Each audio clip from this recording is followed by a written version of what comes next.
ఒక్కొక్కసారి మనకు దక్కిన దానితో సంతృప్తి పడడం మంచిది. మరీ ఖచ్చితంగా ఉంటే మనకు నచ్చినది దొరకపోవచ్చు. ఈ రోజు కదా కొంగ కోరికలు. ఒక రోజు కొంగకి బాగా ఆకలి వేసింది. చెరువులో నించుని ఏ చేపను తినాలా అని చూస్తూ ఉంది. ఆ రోజు చెరువులో చాలా చేపలు ఉన్నాయి. కానీ ఆ రోజు కొంగ చాలా అసంతృప్తిగా ఉంది. చూసిన ప్రతి చేపకి కొంగ ఏదో ఒక వంక పెట్టుతూ ఉండేది.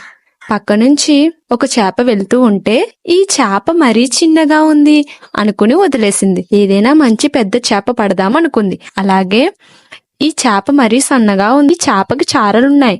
ఈ చేపకి అసలు చారలే లేవు. ఇది చిన్నగా ఉంది, ఇది లావుగా ఉంది. ఇలా అనుకుంటూ వంకలు పెడుతూ ఏ చేపను పట్టలేదు. అన్నిటినీ వదిలేసింది. ఏదైనా మంచి చేప పడదామని ఎదురు చూస్తూ ఉంది. మనం అయ్యే కొద్ది ఎండ ఎక్కువైంది. ఒడ్డు దగ్గర తక్కువ నీళ్లలో ఈదుతున్న చేపలన్నీ చెరువు నీళ్ల లోతులోకి వెళ్లిపోయాయి. క్రమేపీ ఏ చేప కనిపించలేదు.